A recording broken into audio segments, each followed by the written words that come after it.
ये धनी युवक उपरे आमे कोन करूछु पछको घटी जाउछु अनंत जीवन अंश हेबा इच्छा करूनु जगतर आमे माते जगतर कांचरे आमे आमोद करिया इच्छा करूछु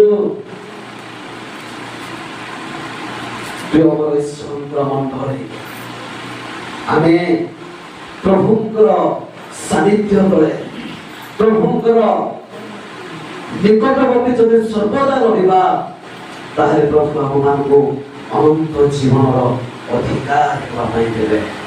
हे मोर प्रिय हे मोर संतान संतति तुम्हे आस जीशु कौन कहले निज निजर छोट छोट पिला मान को मो निकट आसवा पाई आमे समस्ते प्रभुଙ୍କର राज्य ପାଇଁ ଆମେ गोटे गोटे संतान ହେଇଛୁ प्रभुଙ୍କ राज्य ପାଇଁ ଆମେ ଜଣେ ଜଣେ संतान संतति ତାଙ୍କ ନିକଟକୁ ଯିବା ପାଇଁ ଯଦି ଆମକୁ ଟଙ୍କା ବାଧା ଦିଏ ତାଙ୍କ ନିକଟକୁ ଯିବା ପାଇଁ ଆମକୁ ସମ୍ପତ୍ତି ବାଧା ଦିଏ ତାହେଲେ ଆମେ ଅନନ୍ତ ଜୀବନର ଅଧିକାର ଦେଇପାରିବା ନାହିଁ। तेणु प्रिय मोर ईश्वर मंडली आम जब अनंत जीवन अधिकार हेबा ताले सर्वदा प्रभु कौन करवा प्रार्थना सहकारे गमनागमन करवा सब दिन राति सदा प्रभुकर वाक्य अनुध्यान करवा दिन राति प्रशंसा स्तुति आराधना करवा दिन राति आराधना करवा तेरे जाए आम संतान संतति पाइबा तेबे जे हमें तांको आमे कोन करबा हम जीवन रे अनंत कालीन विधान में भेटी पाइबा। Hallelujah hallelujah hallelujah. तेणु आ गोटे अंश आमे पढ़िबा जहन 5 वर्गर 24 पद गोटे अंश पढु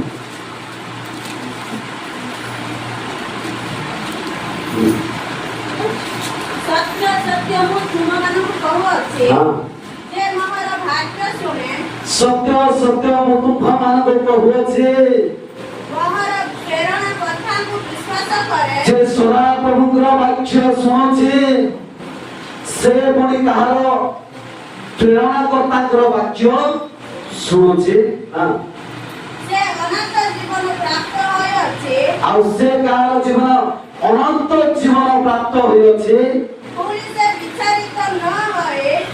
से विचारित न होए पर मृत्यु को अतिक्रम करे जीवन रे से कोन करि अछि। हालेलुया हालेलुया जीवन को से अतिक्रम करि अछि। प्रिय ईश्वरଙ୍କର मंडली आमे जदि वाक्य शुणुछु ताहाकर सत्य पथरे आमे चालुछु ताले आमे अनंत जीवन पाइछु। जदि आमे अनंत जीवन पाइछु ताले मृत्यु हममानकु छुई पाइबो नाही।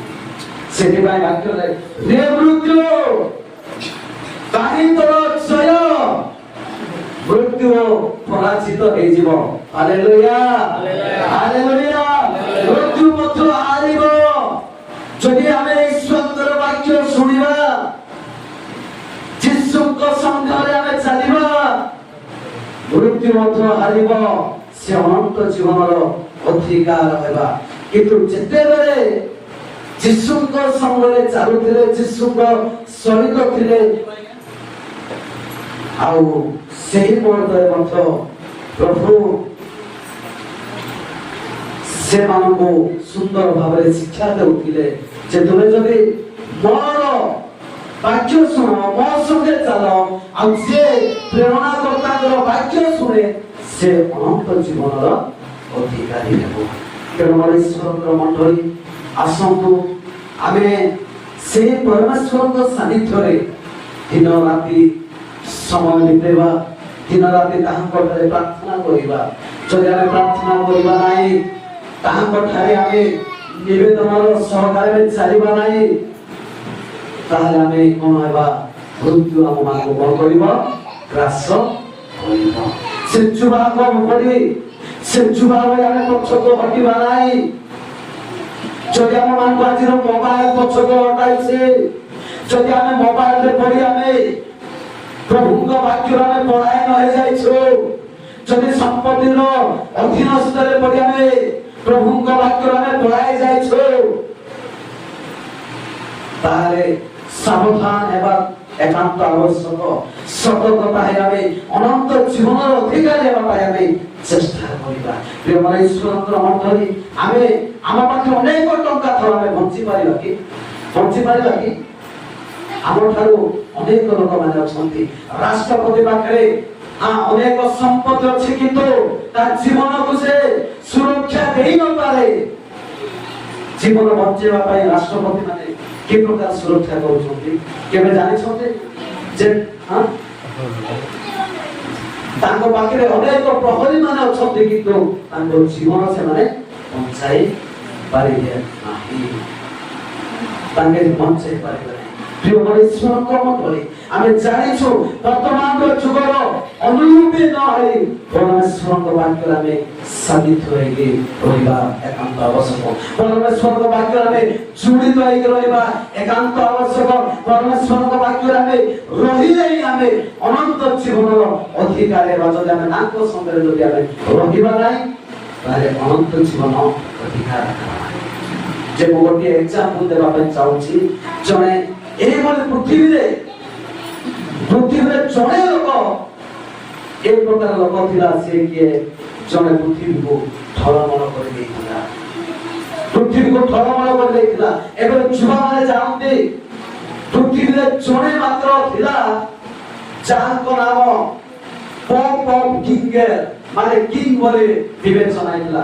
ରକ୍ ଡ୍ୟାନ୍ସର, ମାନେ ଆଜିକାଲି ଡ୍ୟାନ୍ସର ନାମ ଯାକ ଜାଣିଛନ୍ତି ପରା କେତେ ଜଣ?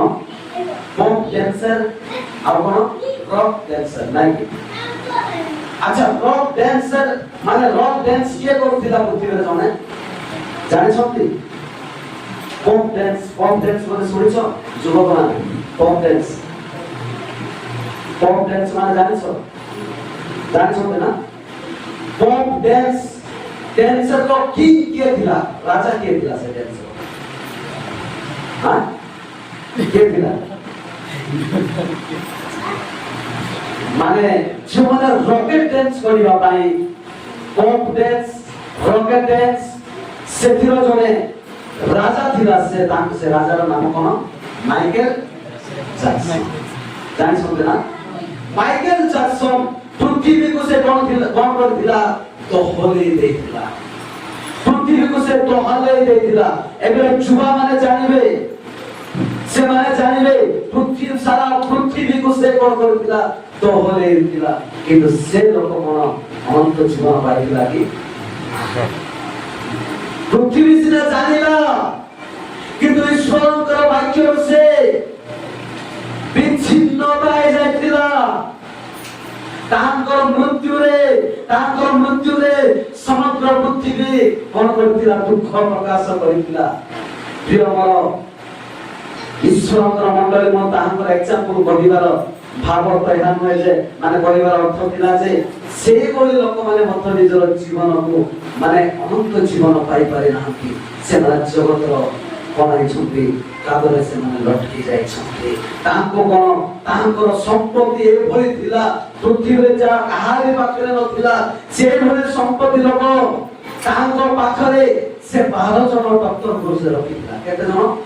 12 ଜଣ ଡକ୍ଟର ମାନେ ଦିନରେ ଆମ କେତେ ଘଣ୍ଟା? ଦିନ ରାତି ମିଶେ କେତେ ଘଣ୍ଟା? 24 ଘଣ୍ଟା। ଦିନ ରାତି 24 ଘଣ୍ଟାରେ 12 ଜଣ ଡକ୍ଟର ମାନେ ତାଙ୍କୁ କଣ କରୁଥିଲେ? ପ୍ରତି ମୁହୂର୍ତ୍ତରେ ତାଙ୍କୁ ଚିକିତ୍ସା କରୁଥିଲେ। ମାଇକେଲ ଜ୍ୟାକସନଙ୍କୁ ଚିକିତ୍ସା କରୁଥିଲେ। ଦିନ ରାତି ସେମାନେ ତାଙ୍କୁ ଚିକିତ୍ସା, ତାର ଖାଦ୍ୟରେ, ତାର ସମସ୍ତ ମାନେ ପିଇବା ପାଣିରେ ସମସ୍ତ ପରୀକ୍ଷା କରୁଥିଲେ। କିନ୍ତୁ ସେହି ଲୋକକୁ ମଧ୍ୟ ମୃତ୍ୟୁ କଣ କଲା? ସେହି ଲୋକକୁ ମଧ୍ୟ ମୃତ୍ୟୁ କଣ କଲା? ଗ୍ରାସ କଲା। କିନ୍ତୁ ମୋର କହିବାର ଅର୍ଥ, ଆମମାନଙ୍କର ଟଙ୍କା ଆମମାନଙ୍କୁ ରକ୍ଷା କରିବ ନାହିଁ, ଆମମାନଙ୍କର ଜ୍ଞାନ ଆମମାନଙ୍କୁ ରକ୍ଷା କରିବ ନାହିଁ, ଆମମାନଙ୍କର ଷ୍ଟାଇଲ ଆମମାନଙ୍କୁ ରକ୍ଷା କରିବ ନାହିଁ, ଆମମାନଙ୍କର ସମ୍ପତ୍ତି ଆମମାନଙ୍କୁ ରକ୍ଷା କରିବ ନାହିଁ।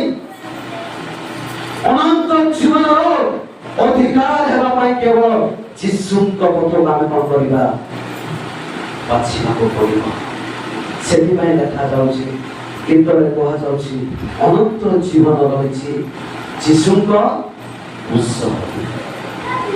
ଅନନ୍ତ ଜୀବନ ରହିଛି ଯୀଶୁଙ୍କ କ୍ରୁଶ ପଥେ। କୌଣସି ଜଗତର ଲୋକଙ୍କ ପଥରେ ନାହିଁ। ଆମେ ନାଚିଲେ ମଧ୍ୟ ସେଇ ଅନନ୍ତ ଜୀବନ ପାଇବା ନାହିଁ। ଆମେ ସମ୍ପତ୍ତି ପାଇଲେ ମଧ୍ୟ ସେ ଅନନ୍ତ ଜୀବନ ପାଇବା ନାହିଁ। ତେଣୁ ଆସ ସେ କ୍ରୁଶ ପଥକୁ ଯିବା। ତେଣୁ ଆସ ସେ କ୍ରୁଶ ପଥକୁ ଆମେ ଚାହିଁବା। ସେଦିନ ଇସ୍ରାଏଲ ଲୋକମାନେ ସେ ସର୍ବର କ୍ରୁଶ ପଥକୁ ଚାହିଁ ସେମାନେ କଣ ପାଇଲେ? ପରିତ୍ରାଣ ପାଇଲେ। ଆମେ ଆଜି সেই କ୍ରୁଶ ପଥକୁ ଚାହିଁ ଆମେ କଣ ପାଇବା? ଅନନ୍ତ ଜୀବନ ପାଇବା। ହାଲେଲୁୟା, ହାଲେଲୁୟା, ଆମର ଈଶ୍ୱରଙ୍କର ପ୍ରତ୍ୟେକ ପୁଅ ଝିଅ ବାବା ମାନେ ବାକ୍ୟରେ ଲେଖାଯାଇଛି। ଗୋଟିଏ ଅଂଶ ପଢ଼ନ୍ତୁ, ତାପରେ ଆମେ ସମାପ୍ତ କରିବା। ପ୍ରଥମ ଜହନ 5 ପର୍ବର 12 ପଦ ପଢ଼ନ୍ତୁ।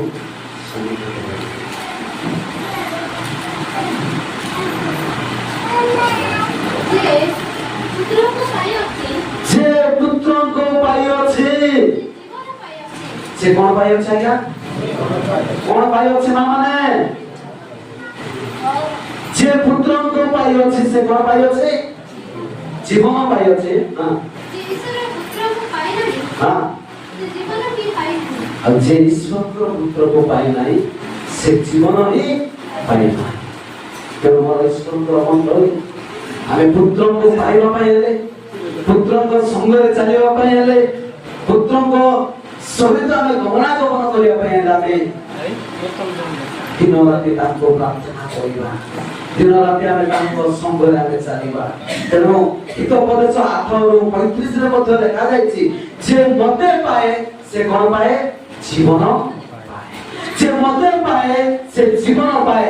ଯେ ଖ୍ରୀଷ୍ଟଙ୍କୁ ପାଏ ନାହିଁ ସେ ଜୀବନ ପାଏ ନାହିଁ। Hallelujah, hallelujah. ସେ ଯୀଶୁଙ୍କୁ ପାଇଛି ସେ ଜୀବନ ପାଇଛି। ସେ ଯୀଶୁଙ୍କୁ ପାଇ ନାହିଁ ସେ ଅନନ୍ତ ଜୀବନ ପାଇ ନାହିଁ। ତେଣୁ ମୋର ପ୍ରିୟର ପ୍ରତ୍ୟେକ ବାପା ମା ଭାଇମାନେ, ଆମେ ସମସ୍ତେ ସେଇ ପୁତ୍ରଙ୍କ ସଙ୍ଗରେ, ସେ ପୁତ୍ରଙ୍କ ସଙ୍ଗରେ ଆମେ ଚାଲିବା ପାଇଁ ଇଚ୍ଛା କରିବା। ତେବେ ଆମେ ଅନନ୍ତ ଜୀବନର ଅଧିକାର ହେବା। ଯଦି ଆମେ ପୁତ୍ରଙ୍କ ସଙ୍ଗରେ ଚାଲିବା ନାହିଁ ତାହେଲେ ଆମେ କଣ? ସେ ଜୀବନ ପାଇବା ନାହିଁ।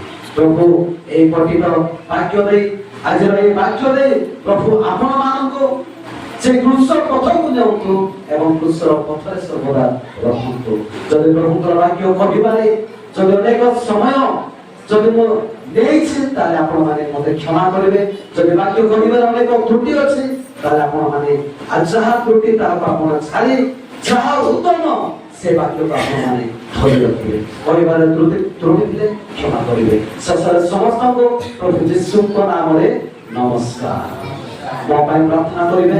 ମୁଁ ଅନୁରୋଧ କରୁଛି ଆମର ସ୍ଥାନୀୟ ଚାଳକ ମହାଶୟ ଆସିବେ, ମୋ ସାହାଯ୍ୟରେ ମୋତେ ପ୍ରାର୍ଥନା କରେ। ମୁଁ ମୋ ନିଜ ଆସନକୁ ଯିବି।